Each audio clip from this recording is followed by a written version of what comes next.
Lionel Richie during the break. I'm working ready. Yourself up here. All morning long. Hey, there's been some comments about that chest hair popping out, Kyle. From who? On Twitter, man. Yeah. What do they got? Saying it looks good. I know it looks good. That's right. I usually wax, but whatever. Time for one of my favorite segments. Everybody, you can play at home. It's time for Throwdown, a Thursday. That's correct. It is no secret Dak Prescott's in line for a new deal, and yesterday our very own Jane Slater asked the Cowboys quarterback how negotiations are going. Have you guys submitted a counter proposal yet to the Cowboys' initial offer? Yes. What is it? You tell me. You seem to know everything, so you tell me. There you go. How close were you guys initially? I can't really say on that. It's one from each side. So, it's my first time doing this. Ask me in a few years, and I'll be able to tell you. Okay, we've sent this one, they've sent this one. We're about to get it done. But as right now, I'm learning the process too, and then just letting my team handle their business. You and Amari racing to the table? I don't know what Amari's got going on. I just hope he catches the ball as I throw. I ain't worried about that. So it seems that Dak is highest on the Cowboys' priority list. There's some movement going on, but he's obviously not alone in seeking an extension. You've got Amari, you've got Zeke Elliott. Hey, Kyle, I'm looking at you.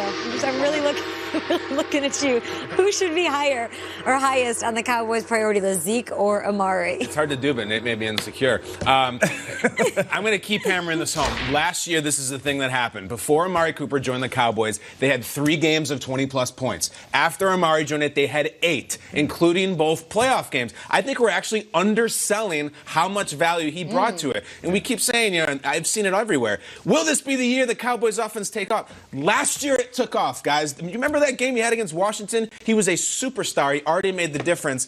And given the nature of running backs, et cetera, that we get into, I think Amari is in the front of the line. He's got the deli ticket. He's up next. I hear you on that. Come on. I'm looking at the camera and I'm watching Kyle look down at his chest. I do weird stuff over here, guys, right? Always in his head over there. It was great. Right. I agree with you, Amari Cooper, and the impact that he made. They went from Dak Prescott throwing 10 touchdowns and 4 interceptions to finish the season throwing 18 touchdowns to 4 interceptions. So obviously he was more comfortable in the air, lighting it up. I mean, he did his thing. They won the last 7 out of 8 games. And as a wide receiver, I say, go ahead and pay Amari. Pay Amari, pay Amari, pay Amari. But as a fan of football and as a fan of the Cowboys, I say go ahead and pay Zeke first. Zeke first. After you pay Dak, go ahead and pay Zeke first out of the 2. I know it seems counterproductive because I keep preaching about Amari Cooper and what he means to this team as a wide receiver. And we're showing highlights because I feel like the production in the air is important to the success of this team. But Zeke is the go. Zeke is the green light. Zeke is the, what do we say all the time? The rug that pulls the room together. So, all right, dude. It's Zeke, man. It's Zeke. I'm going to take a weird stance on this. I say you pay neither. You let them both finish out this season, and then when the franchise tag thing comes up at the end of the season, you franchise tag the receiver. It's a more economically sound thing to do, and then you let Zeke wait this out. And I think Zeke has that option then of whether he wants to miss next offseason and play that card or not. But I think most important is getting Dak done, and then you let both wait because you have them under contract. And if either one of them, and Amari's represented by Joel Siegel, who represented Khalil Mack and represented several other guys, and saying, hey, I'm willing to, if they're willing to go that route, well, then that's something that they've got to be willing to explore. To me, this is one for the Cowboys. I wouldn't pay either a big deal because it's either or. I wouldn't have to make that decision. Just franchise Amari and then let Zeke. I'm sorry, pal. Not a Todd France guy?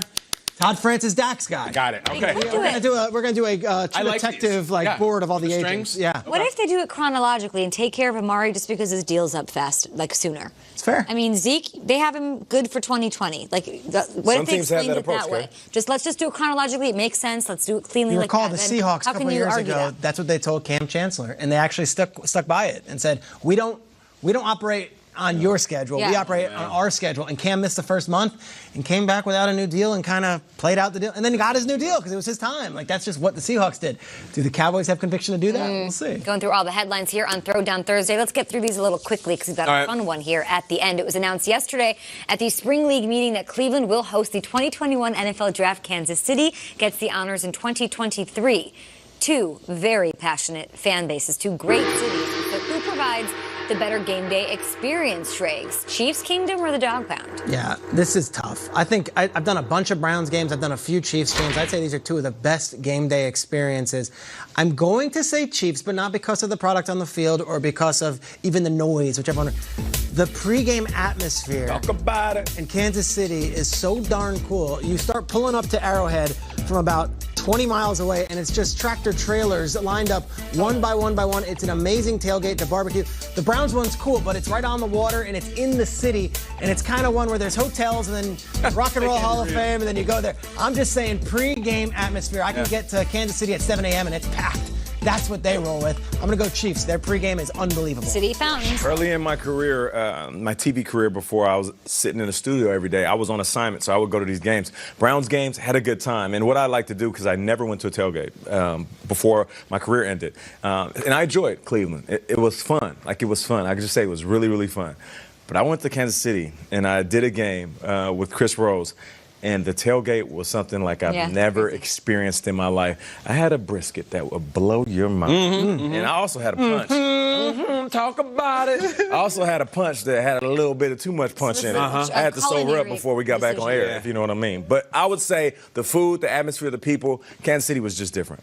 I just want to intermix with barbecue guy. Like, I can't even imagine. That must be their Graceland, that parking lot. And there's more than one. Of course. And the fact that it's 4 years from now should give them enough time to get that smoker at just the right temperature if they start now. But it's like the chat. What do you do, 226? I'm a 224 guy. Do you do apple cider vinegar? It is such a ridiculous nuance that I want to get in there. Smoking it for 4 years on 1 degree, Kyle. That's what I'm saying. 4 years, low and slow. It's like Comic-Con for smoking meat. I'm in. In Kansas City, like, I went to school at Mizzou. It's right near there. I've been there a lot. We know they're dealing with a lot with the tornadoes there right now. So our thoughts on Jefferson City and with Joplin. everybody there in Jefferson City, Jeffco and Joplin, and really all over the Midwest. Thoughts with you this morning. More Good Morning Football ahead.